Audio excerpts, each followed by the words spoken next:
Welcome back. Still tuned into First Trades, and we're holding out for the equity markets around the 15,200 mark, though it's a quiet day of trade. 130 points on the Sensex, and traction building up within the small caps. Names like United Spirits, Adani Transmission, as well as Page Industries are quite upbeat. You've got SBI as well after all those positive brokerage notes, L&T and BPCL providing support.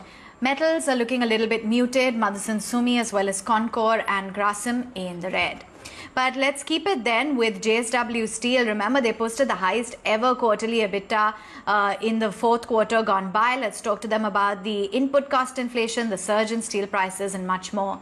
Seshagiri Rao is the Joint Managing Director and Group CFO of the company who now joins in.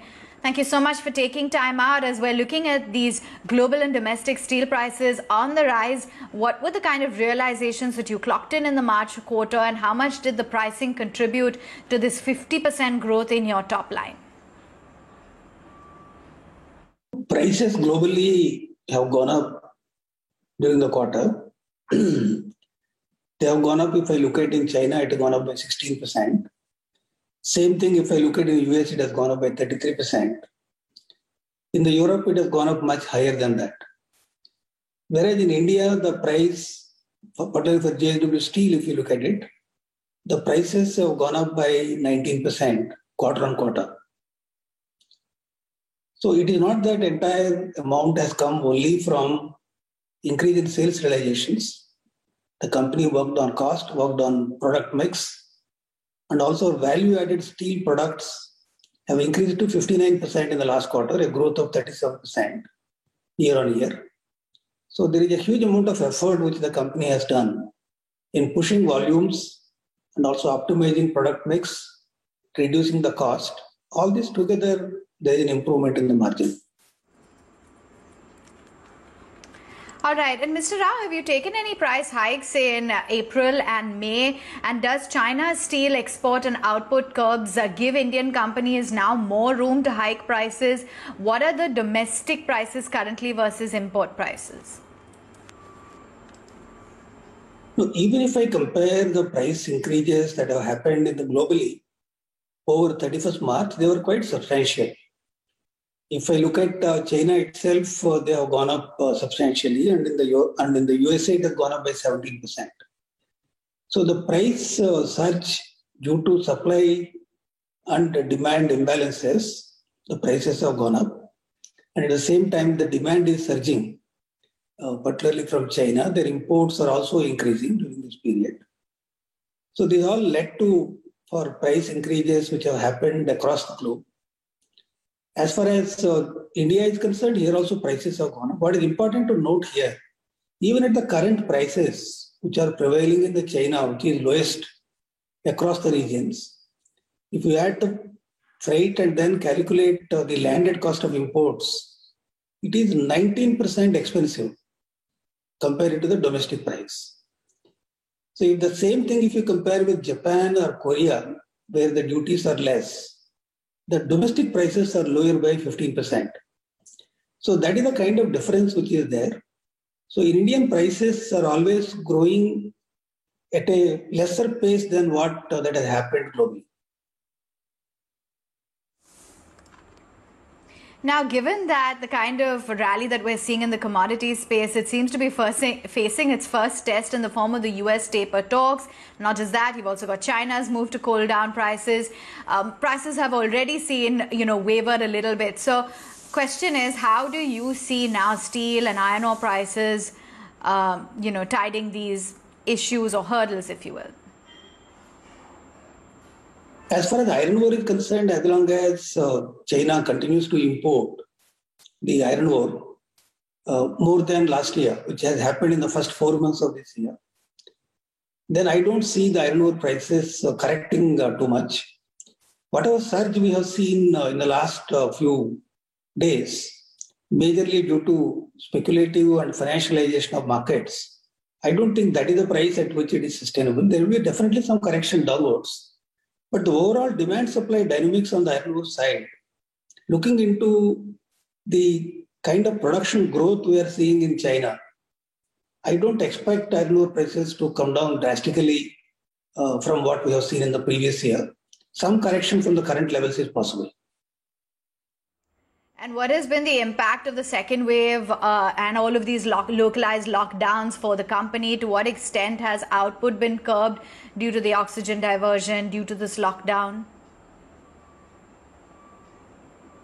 As regards to the impact on the overall steel demand and the economic activity is concerned, yes, there is an impact. But compared to what has happened in the Q1 of last year versus this year, if you see the number of April 2020 versus April 2021, at that time steel demand was 1 million ton in India in April 20.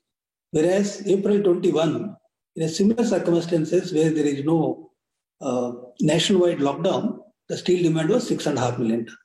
So the difference you will see, there is some moderation in the demand for some time until the things will pick up. But it is not as severe as we have seen in the previous year. And one more very important point is that in the Q1 of last year, when steel demand was 12 million tons, everybody anticipated that the steel demand will not pick up. It will take a very long time. But that was not the case in the Q2, Q3, Q4. Q4 steel demand was 28.5 million tons, close to 29 million tons. So 12 million ton in the Q1 went up to 29 million ton to Q4. So the recovery is also very fast. So now the cases are coming down. Vaccination is a major driver in India. So therefore, I expect a speedy recovery from the current dampening environment. Demand will pick up. Still, we expect the total steel demand in India will be in the range of 110 million tons. World Steel Association predicts 106 million tons of steel demand in this year, as against 94 million tons of last year. But we expect it will be a little higher than 106.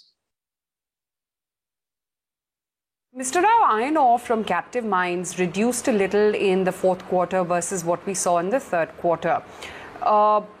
Why is that happening, and what's the total rise in your cost of production you saw because of this surge, not just in iron ore, but in coal prices as well? Cost of production definitely has gone up, either on quarter or year on year. The way I have seen the pressure on cost, if I look at it, year on year it went up by 12% and quarter on quarter it went up by 10%. It is majorly driven by iron ore prices. If you see the iron ore price that was prevailing in the month of April 2020 versus March 21 or April 21, it is more than doubled. So that has a very serious impact. A majority of the increase in the cost of production is due to iron ore. Second is natural gas. Natural gas prices have gone up. So that also has an impact on the overall cost of production. To some extent, they got neutralized by way of a lower coal cost during this time, plus other efficiency benefits which we got. That also moderated to some extent the increase in iron ore prices. But what is worrying to us is the iron ore exports from India, including pellets, was about 60 million tons. Almost over 30 million ton was exported more than the last year. So for India exporting iron ore, on the other side, the Indian steel industry is not able to get sufficient iron ore either in the captive mines because of logistic issues, or if you want to buy in the market, it is not available. So it is really, the exports are increasing month after month. That is where I think we need to focus, how to reduce the exports, thereby Indian steel industry will be able to get sufficient iron ore and then produce more steel for the domestic market. Sure. For FY22 then, what's the target in terms of both volume as well as capacity, margins as well as debt, and what debt level are you comfortable with going forward? In fact, we have covered this point in our press release. In fact, the way we wanted to give this time guidance for our production and sales numbers for FY22, our production from our existing capacity plus from the expansion at Dolvi and also our Mingo operation in USA, which is also integrated operation. Altogether, the production will be 19.5 million tons. Whereas the sales number from these three locations together will be in the 18.4 million ton range. So our sales from JSW Steel, existing operations, plus expansion, plus Mingo together is 19.5 production and 18.4 sales. Over and above that, there are two more companies which are under joint control. One is Bhushan Power and Steel. Second is Monnet Ispat, which is namely changed as JSW Ispat Steel Product, Ispat Special Steel Products Limited.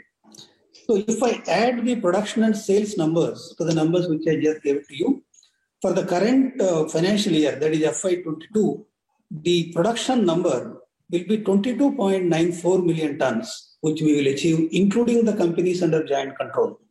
Similarly, our sales number will be 21.63 million tons.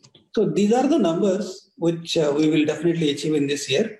But what is very good news for the shareholders, our board has recommended a dividend of 650%, 6 rupees 50 paise, subject to, of course, approval of the shareholders. Over and above that, we will be completing the expansion at Dolvi, which is also another upside that will be available to the company. And we will be focusing in this year, whatever free cash flow that is available to the company, we will, after paying the dividends, balance amount, we will use it to give focus on the growth. That is one. Number two, also to reduce the debt in a manner that our debt to EBITDA will be in the range of 2.75 internal target, even though we are guiding the market at 3.75 as the outer limit.